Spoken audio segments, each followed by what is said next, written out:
Assalamualaikum warahmatullahi wabarakatuh. Perkenalkan, nama saya Dendi Zulfikar. Di sini saya akan menjelaskan tentang database spesial. Saya dari kelompok 3 yang menjelaskan tentang database spesial. Di sini ada anggota kelompok saya, ada Muhammad Hafiz Azza-Sofa, Febrian Dimas Winaputra, Muhammad Rendrian Wicaksono, Muhammad Brikansyah Pradana, Agil Faturido, Dendi Zulfikar, Duarte Ferreira. Dimulai dari pengertian. Apa itu database spesial? Database spesial adalah sebuah data yang berorientasi geografis dan memiliki sistem koordinat tertentu sebagai dasar referensinya. Itu saja yang saya bisa jelaskan tentang pengertian database spesial. Selanjutnya akan dilanjutkan oleh Agil Faturido. Terima kasih. Saya Agil Faturido dengan NIM 2018-420-119 menjelaskan tentang sejarah database spasial. Pada zaman dahulu, selama Perang Dunia Kedua ini, perkembangan ilmu komputer mengalami kemajuan yang sangat pesat, terutama untuk kebutuhan militer. Lalu di tahun 1960-an ini, perkembangan ilmu komputer semakin pesat. Tidak hanya digunakan untuk bidang militer, namun bisa digunakan untuk geodesi, meteorologi, dan lain-lain. Selanjutnya, di tahun 1963 ini, di negara Kanada sana, muncullah CGIS, atau singkatan dari Canadian Geographic Information System, yang menjadi SIG pertama di dunia. CGIS ini digunakan untuk menyimpan, menganalisis, dan mengolah data, lalu dikumpulkan untuk inventaris tanah Kanada. CGIS ini merupakan sebuah inisiatif untuk mengetahui kemampuan di wilayah Kanada. Di 2 tahun kemudian, tepatnya tahun 1965 ini, di Amerika muncul serupa yang dinamakan MIDAS, yang digunakan untuk pemrosesan sumber daya alam di Amerika. Lalu di tahun 1970, CGIS yang dikembangkan oleh Roger Tomlinson ini sudah tidak mampu bersaing lagi dengan aplikasi pemetaan komersil yang dikeluarkan beberapa vendor seperti Intergraph. Dikarenakan perkembangannya memberikan banyak manfaat dalam penyediaan informasi geografi, setelah 1970, sistem ini diadaptasi oleh banyak negara dan instansi. Lalu selanjutnya akan dilanjutkan oleh Assalamualaikum warahmatullahi wabarakatuh. Nama saya Febrian Dimas Winaputra, NIM 2018-420-064. Di sini saya akan menjelaskan salah satu jenis database spasial, yaitu data raster. Data raster adalah sebuah objek geografis yang direpresentasikan sebagai struktur sel grid yang disebut pixel, picture element. Di bawah ini adalah contoh dari data raster. Di gambar ini berisi kotak dan garis yang disebut pixel. Sedangkan kotak-kotak biru biasa disebut dengan cell grid. Semakin banyak cell grid pada sebuah data raster, akan semakin detail informasi yang diberikan oleh data raster. Selanjutnya, kelebihan dan kekurangan data raster. Kelebihan data raster yaitu datanya lebih sederhana, lebih mudah, efisien, dan mampu menampilkan data atau image dari foto udara.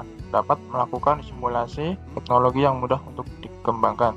Sedangkan kekurangan dari data raster yaitu penyimpanan file yang tidak efektif, kualitas tampilan grafis yang terbatas, sulit melakukan analisis keterkaitan, akurasi yang sangat bergantung sekali dengan ukuran grid atau sel, dan data raster ini sendiri memiliki struktur yang sederhana dan memiliki resolusi yang rendah.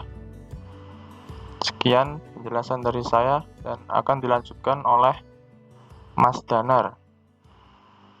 Assalamualaikum warahmatullahi wabarakatuh. Nama saya Muhammad Brikansyah Pradana, NIM 2018-420-103. Di sini saya akan menjelaskan tentang model data vektor. Model data vektor di mana bentuk bumi direpresentasikan dalam bentuk garis, area, titik, dan node atau simpul. Jika terlalu kecil untuk direpresentasikan sebagai poligon, titik digunakan. Misalnya, kita tidak dapat melihat garis batas kota dalam skala global. Dalam hal ini, peta seringkali menggunakan titik untuk menampilkan kota. Garis menghubungkan setiap titik dengan jalur. Pada dasarnya, kita menghubungkan titik-titik dalam urutan yang ditetapkan dan itu menjadi garis dan setiap titik mewakili sebuah simpul atau node. Garis biasanya mewakili fitur yang bersifat linear. Misalnya, peta menunjukkan sungai, jalan, dan jaringan pipa sebagai garis vektor. Seringkali, jalan raya yang lebih sibuk memiliki garis yang lebih tebal daripada jalan yang ditinggalkan. Poligon. Poligon menghubungkan simpul dan menutup jalan. Saat menggabungkan satu set simpul dalam urutan tertentu dan menutupnya, ini sekarang akan menjadi poligon. Untuk membuat poligon, pasangan koordinat pertama dan terakhir adalah sama. Kartografer menggunakan poligon untuk menunjukkan batas dan semuanya memiliki luas. Misalnya, tapak bangunan memiliki luas persegi dan lahan pertanian. Kelebihannya adalah struktur datanya lebih rumit. Efisiensi untuk analisis. Sebagai sarana representasi yang baik, transformasi proyeksi lebih efisien, penelitian akurat dan lebih presisi. Untuk kekurangannya, sulitnya dalam melakukan proses overlay, tidak bisa menampilkan data image atau foto udara. Struktur data yang terlalu banyak tidak efektif, memerlukan algoritma yang sangat kompleks. Kualitas output sangat bergantung dengan printer dan kartografi. Selanjutnya akan dijelaskan oleh teman saya, Adrian. Assalamualaikum warahmatullahi wabarakatuh. Perkenalkan, nama saya Muhammad Adrian dari Teknik Informatika kelas A. NIM saya 2018-420086. Di sini saya dari grup database spasial menjelaskan kelebihan dan kekurangan database spasial. Kelebihan pada database spasial sangat handal dalam menangani data spasial. Akses informasi yang dimiliki oleh database spasial cepat dan mudah. Analisa data spasial dan tekstual yang mampu dikerjakan lebih dari satu layer. Analisis alternatif pada database spasial bersifat potensial.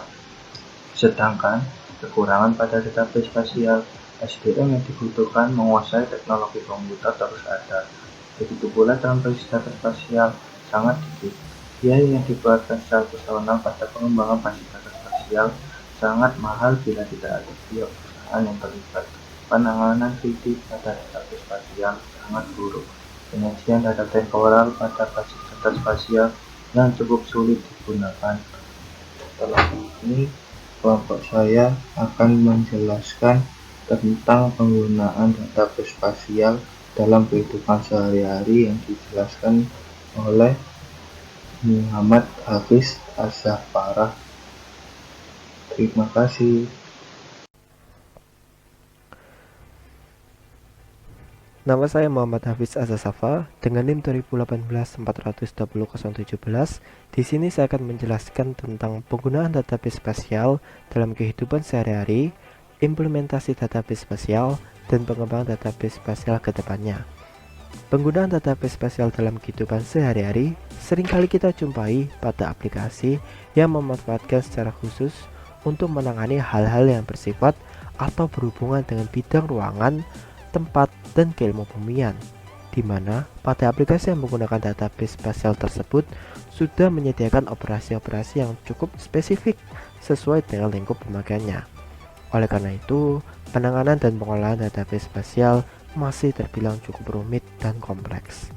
Selain sebagai tempat atau wadah penyimpanan data yang berkaitan dengan lokasi dan ruang geometris, database spasial ini juga mendukung query dan penggunaan indeks yang efisien berdasarkan data lokasi atau ruang geometris tersebut.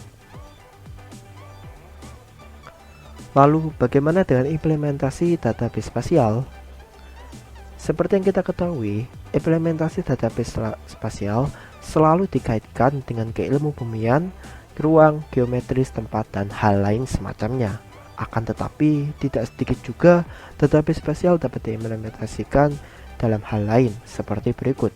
basis data spasial mampu membantu agen-agen transportasi untuk memantau proyek-proyeknya. Basis data spasial dapat digunakan sebagai manajer asuransi untuk mempertimbangkan profil lokasi yang beresiko. Sistem tanggap darurat untuk mencari jalur tercepat ke korban. Perusahaan seluler untuk memantau penggunaan telepon. Penggunaan data spasial dapat juga digunakan sebagai pendeteksian bencana. Hal lainnya seperti perkiraan cuaca, data statistikal atau demografik, tracking transportasi, epidemiologi, city planning, pencarian tempat atau gedung, serta penggambaran informasi secara visual. Kemudian, bagaimana dengan pengembangan database spasial ke depannya? Seperti yang kita ketahui, pengembangan pada database spasial untuk kedepannya memang diperlukan, mengingat tentang mengikuti perkembangan teknologi yang kedepannya mengalami peningkatan. Oleh karena itu, saya akan menjelaskan beberapa alasan mengapa database spasial harus dikembangkan, yaitu yang pertama, data-data dalam database spasial dapat digunakan oleh banyak pemakai atau user. Basis data spasial yang sekarang ini diharapkan memiliki kemampuan yang cukup luas, dalam artian perwujudan antara kerelasian item-item data dari banyak file, di mana fitur yang disediakan masih cukup rumit sehingga pengguna kesulitan dalam mempelajarinya. Yang kedua, menjaga investasi intelektual. Program aplikasi atau struktur data logika yang menggunakan database spasial kedepannya tidak perlu dikerjakan ulang apabila terdapat perubahan pada database spasial tersebut. Yang ketiga, tentu penekanan biaya. Mengingat biaya untuk pengembangan sangat tinggi, maka diperlukan penekanan biaya yang meliputi 3 aspek, yaitu biaya penyimpanan, biaya penggunaan data, tingginya biaya ketika terjadi perubahan pada database spasial. Yang keempat, meningkatkan kinerja performa.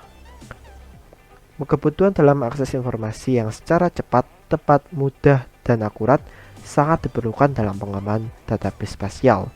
Yang terakhir adalah akurasi dan konsistensi. Akurasi, pengendalian terhadap akurasi data memang sangat diperlukan dalam proses penangkapan data hingga menampilkan informasi yang dibutuhkan. Sedangkan untuk konsistensi sendiri adalah konsistensi data spasial diharapkan mampu terjaga apabila data spasial ini terbebas dari kerangkapan data dan disediakannya pula sistem pengendali dalam database spasial ini. Beberapa pengembangan terhadap database spasial terus-menerus dilakukan mengikuti perkembangan teknologi, disertai beberapa upaya dan metode yang unik dalam pengelolaan database spasial tersebut. Mengingat sumber daya manusia yang berbanding terbalik dengan sumber daya alam, sehingga pengembangan database spasial kedepannya diharapkan dapat mengikuti perkembangan teknologi. Berikut merupakan contoh gagasan atau ide dari pengembangan database spasial yang mungkin dapat trending ke depannya. Yang pertama, pengembangan basis data spasial untuk pembuatan aplikasi GIS. Yang kedua, pengembangan basis data spasial terhadap sumber daya mineral dan batu bara. Yang ketiga, perancangan basis data spasial pemantauan penyebaran klinik 24 jam. Dan yang terakhir, perancangan basis data spasial pada peta jalan dan jembatan berbasis data spasial. Sekian, terima kasih. Untuk bab selanjutnya ialah kesimpulan yang akan dijelaskan oleh Duarte Federia. Pertama-tama saya akan memperkenalkan nama saya. Nama Duarte Ferreira, NIM 2017 420090. Di sini saya akan membaca atau menjelaskan tentang kesimpulan dari database spasial. Kesimpulan dari database spasial. Data spasial merupakan kumpulan dari tipe data spasial, operator, indise, dan strategi pemrosesan di mana digunakan untuk menyimpan data yang berkaitan dengan lokasi-lokasi dan ruangan geometris dan mendukung query dan penggunaan indeks yang efisien berdasarkan data lokasi atau ruang tersebut. Jadi kesimpulan yang telah dibacakan ini, kita mengambil kesimpulan bahwa database spasial itu lebih efisien dan lebih mudah digunakan, terutama hemat dalam biaya dan waktu. Oke, terima kasih. kepada teman-teman sekelompok